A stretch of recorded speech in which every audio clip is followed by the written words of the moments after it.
Hello guys எப்படி இருக்கீங்க? இன்னைக்கு அன்ரியல் என்ஜின் வீடியோல பார்த்தீங்கன்னா, டேஸ் அப்படிங்கிற ஒரு பிளக்கின பத்தி தான் மெயினா வந்து ஃபோக்கஸ் பண்ணி பார்க்க போறோம்.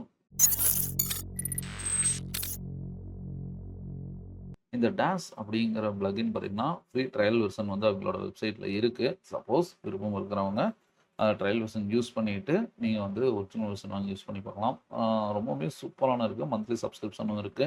இந்த டேஸ் நீங்க வந்து டவுன்லோட் பண்ணி இன்ஸ்டால் பண்ணோனவே வந்து நம்ம அன்ரியல் என்ஜின்ல மேல பார்த்தீங்கன்னா, இந்த மாரி ஒரு சிம்பல் இருக்கு பார்த்தீங்களா?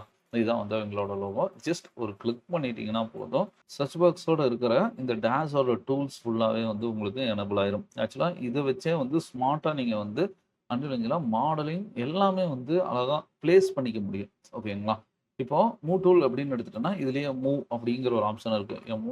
மூவ் டைப் பண்ணிட்டீங்கனாலே போதும். அது ஆட்டோமேட்டிக்கா வந்து மூவ் அப்படிங்கிறது. நீங்க எந்த ஆப்ஜெக்ட்ட நம்ம மூவ் பண்ணணுமோ, அத வந்து ஈஸியா நம்ம செலக்ட் பண்ணிட்டு மூவ் பண்ணிக்க முடியும். அந்த அளவுக்கு குயிக்கா நம்மனால வந்து ஒரு வொர்க்க வந்து இதுல சீக்கிரமா பண்ணி முடிச்சிட முடியும். இதுல ரொம்பவுமே முக்கியமான எனக்கு ரொம்ப புடிச்ச ஒரு டூல் என்ன அப்படின்னு பார்த்தீங்கன்னா, பிசிக்ஸ் அப்படிங்கிற ஒரு டூல் வந்து இருக்கு. இந்த டூல் மூலியமா பார்த்தீங்கன்னா, மல்டிபிள் ஆப்ஜெக்ட்ட வந்து நீங்க எல்லா இடத்துலயுமே வந்து ஸ்ப்ரெட் பண்ணிக்க முடியும். ஓகேங்களா? ஒரு கல்லே இருக்குதுன்னா, அந்த கல்ல வந்து எல்லா இடத்துலயுமே யூஸ் பண்ணிக்க முடியும். ஃபார் எக்ஸாம்பிள் நான் வந்து இப்ப ஏதாச்சும் ஒரு மாடல் வந்து கிரியேட் பண்ணோம் அப்படின்னா, நம்ம எங்க போவோம்? எ அதாவது ஆப்ஷனல்ஸ்ல பார்த்தீங்கன்னா, மாடல் அப்படிங்கிற ஒரு இதுல போயிட்டீங்கன்னா, ஏதாச்சும் ஒரு மாடல் வந்து நம்ம கிரியேட் பண்ணிக்க முடியும். இப்ப பாருங்க, நான் வந்து ஒரு சிலிண்டர் ஒண்ணு கிரியேட் பண்ணியிருக்கேன். 2வது ஒரு பாக்ஸ் ஒண்ணு எடுத்து வச்சுக்கலாம். அதுக்கப்புறம் பார்த்தீங்கன்னா, ஒரு கேப்சூல் ஆகட்டும், இல்ல ஒரு கோனே நான் எடுத்து வைக்கிறேன்னு வச்சுக்கோங்க. இப்போ வந்து ஒரு 4 ஆப்ஜெக்ட் வந்து இந்த இடத்துல பிளேஸ் பண்ணியிருக்கேன். இது 2 ஆப்ஜெக்ட் தான் வந்து செலக்ட் பண்ணியிருக்கேன். Cylinder 1, capsule 1. இப்ப 2 செலக்ட் பண்ணிட்டோங்களா? பிசிக்ஸ் டூல் அப்படிங்கிறத செலக்ட் பண்ணிட்டீங்கனால போதும், ஆட்டோமேட்டிக்கா இது 2 தான் வந்து நம்மளுக்கு செலக்ட் ஆயிருக்கும். இப்போ என்ன ஆயிருக்குன்னா, எந்த ஆப்ஜெக்ட் அதாவது எந்த ஒரு ஆப்ஜெக்ட்ட நீங்க அங்க வச்சாலும், அது வந்து கொலாய்டு ஆப்ஜெக்ட்டா அது வந்து எடுத்துக்கும். அத தாண்டி வேற எந்த ஆப்ஜெக்டும் இல்லங்கிறதுனால என்ன ஆயிருச்சு, நீங்க எவ்வளோ நம்பர்ஸ் கிரியேட் பண்ணாலும், அது வந்து கீழ போயிரும். அது அவ்வளோதான் இதுல. சரி இத வந்து இதுல இந்த ஆப்ஷன் மட்டும் தான் கிரியேட் பண்றது மட்டும் தான் குடுத்துருக்காங்களான்னு கேட்டா, அப்படி கிடையாது. கிளியர் அப்படின்னு குடுக்கும்போது, என்டயர் ஆப்ஜெக்ட்டுமே வந்து கிளியர் ஆயிருது. ஓகேங்களா? கவுண்ட் அப்படிங்கிற கான்செப்ட் என்னன்னா, இப்போ நான் வந்து ஒரு கிளிக் பண்ணேன்னா, ஒரே ஒரு தாட்டி தான் இந்த 2 வருது. இப்போ நான் 4 குடுக்குறேன். ஒரு கிளிக் பண்ணும்போது 4 அதாவது சிலிண்டர்ல 4 இதுல 4 வரும். இப்போ 15 குடுக்கறேன்னா, ஒரே கிளிக்ல எவ்வளோ கிரியேட் ஆகுதுன்னு பாருங்க. இந்த மாரி மல்டிபிள் கிரியேட் பண்றதுக்கு தான் வந்து கவுண்ட் அப்படிங்கிற ஒரு ஆப்ஷன் வந்து குடுத்துருக்காங்க. இங்க பிரஷ் அப்படிங்கிறது பிரஷ்ஷோட சைஸ். இப்ப என்னோட பிரஷ்ஷோட சைஸ் என்ன? 1.5 அப்படிங்கிற மாரி இருக்கும். இன்கேஸ் நான் ரொம்ப சின்னது பண்ணிட்டேன்னா, பிரஷ் வந்து ரொம்ப குட்டியா போயிரும். இப்ப விழுகுறது பார்த்தீங்கன்னா, கொஞ்சம் சின்ன ஒரு ஏரியாக்குள்ள மட்டும் தான் அது வந்து கவர் ஆகும். ஓகேங்களா? இது வந்து பிரஷ் சைஸ் மூலியமா வச்சுக்கலாம்.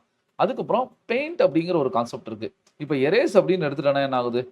நீங்க வந்து எரேஸ் பண்ணிக்க முடியும். வேண்டாங்க இதெல்லாம் வேணாம் அப்படின்னா, அந்தந்த இடத்துல மட்டும் நம்மளால எரேஸ் பண்ணிக்க முடியும். இன்கேஸ் நான் பெயிண்ட் அப்படின்னு குடுத்துட்டேன்னா, கிளிக் பண்ணும்போது மறுபடியும் அது கிரியேட் ஆகும். கிரியேட் பண்றதுக்கு தான் பெயிண்ட். புஷ் புல் அப்படிங்கிறது என்னன்னா, இப்ப இங்க ஒரு ஆப்ஜெக்ட் இருக்குது. நான் ஆல்ரெடி கிரியேட் பண்ணிட்டேன். இப்ப இத கொஞ்சம் நகர்த்தி வைக்கணும் அப்படின்னாலும் கூட, இந்த புஷ் புல் கொஞ்சம் நகர்த்தி வச்சுக்கலாம். ஓகேங்களா? இப்ப புல் பண்ணலனாலும் கூட, இழுத்து கொண்டு வந்து கூட என்னால இந்த மாரி புல் பண்ணிக்க முடியும். ஒரு ஒரு இடத்துல இங்கிருந்து இத செலக்ட் பண்ணனா, இது ஒரு பெரிய ஏரியாவா கிரியேட் பண்ணி நம்ம பண்ணும்போது, உங்களுக்கு லேண்ட் வச்சு கிரியேட் பண்ணிட்டு பண்ணும்போது, உங்களுக்கு ரொம்பவே யூஸ்ஃபுல்லா இருக்கும். இதான் புஷ் புல்ங்கிறது, பெயிண்ட் அப்படிங்கிறத நான் கிரியேட் பண்ணிக்கிறேன். இப்ப நம்ம கிரியேட் பண்ணது அதாவது ரியலிஸ்டிக்கா விழுகிறத பத்தி இங்க குடுத்துருக்காங்க. ரேண்டமைஸா விழுகணுமா? ஒவ்வொரு ஷேப் அதாவது டைரக்ஷன் மாறி இருக்கணும்னா இது. லாக்டு அப்படிங்கும்போது இருக்கிற பொசிஷன்லயே தான் விழுகும். எந்த ஒரு சேஞ்சஸுமே இருக்காது. இப்ப பார்த்தீங்கன்னாலே தெரியும். அப்படியே மேல இருந்து ஒரே டைரக்ஷன்ல விழுகுதா? அதுவே ரேண்டமைஸ் அப்படிங்கும்போது, அது அந்த சைடு இந்த சைடு வரும். ஆனா பிசிக்ஸ் வந்து அதுல இருக்காது. அதுவே ரியலிஸ்டிக் அப்படிங்கிறது பார்த்தீங்கன்னா, ரொம்ப நேச்சரா விழுந்துச்சுன்னா, அது ஒரு ஷேக் ஆயிட்டே விழுகும் பார்த்தீங்களா? அந்த ஒரு ஃபீல் குடுக்குறதுக்காக தான் இந்த ஆப்ஷன் குடுத்துருக்காங்க. இதுதான் வந்து மெயினா குடுத்துருக்கிற இங்க இருக்கிற ஆப்ஷன். ஓகேங்களா? ஸ்டாப் அப்படின்னு குடுத்துட்டீங்கன்னா, நம்மளுக்கு அந்த பிசிக்ஸ் டூல் வந்து டோட்டலாவே ஸ்டாப் ஆயிரும். இந்த மாரி இந்த இதுக்குன்ட்டு மட்டும் கிடையாது. நம்ம ஒரு இலையெல்லாம் நம்மளோட எக்ஸ்டீரியர்ல வந்து ஸ்ப்ரெட் பண்றதுக்காகட்டும், இந்த மாரி சின்ன சின்ன டீட்டெயிலிங் என்வைரன்மென்ட் கிரியேட் பண்றதுக்கு இந்த டூல் வந்து ரொம்பவுமே யூஸ்ஃபுல்லா இருக்கும். ஃபர்தரா நம்மளோட ப்ராஜெக்ட்ல இந்த மாரி டூல வந்து எப்படி ரியலிஸ்டிக்கா யூஸ் பண்றது அப்படிங்கிறத அடுத்தடுத்த வீடியோஸ்ல பார்க்கலாம். இந்த டேஸ் ஏன் பர்ச்சேஸ் பண்ணணும் அப்படிங்கிறதுக்கு இதுல நம்ம அடுத்தடுத்த வீடியோ வந்து நான் உங்களுக்கு சொல்றேன். அதெல்லாம் பார்க்கும்போதே உங்களுக்கே ஒரு ஐடியா கிடைக்கும். ஏன் இது ரொம்ப முக்கியமான டூல் அப்படிங்கிறது. நம்மளோட வொர்க்க வந்து ரொம்பவே சிம்ப்ளிஃபை பண்ணி குடுத்துரும். இவங்களோட வெப்சைட் லிங்க் வந்து நான் டிஸ்கிரிப்ஷன்ல குடுத்துருக்கேன். அந்த கிளிக் பண்ணி பாருங்க. ட்ரையல் வெர்ஷனுக்கும் யூஸ் பண்ணி பார்த்தீங்கன்னா, கண்டிப்பா உங்களுக்கு யூஸ்ஃபுல்லா இருக்கும். இந்த மாரி இன்ட்ரஸ்டிங்கான வீடியோ பார்க்கறதுக்கு நம்ம சேனல சப்ஸ்கிரைப் பண்ணுங்க. ஆல் நோட்டிஃபிகேஷன் ஐகான எனேபிள் பண்ணீங்கன்னா, நான் அடுத்தடுத்து அப்லோட் பண்ற வீடியோ உங்களுக்கு கன்டினியூவா நோட்டிஃபிகேஷன் வரும். வாழ்க தமிழ்!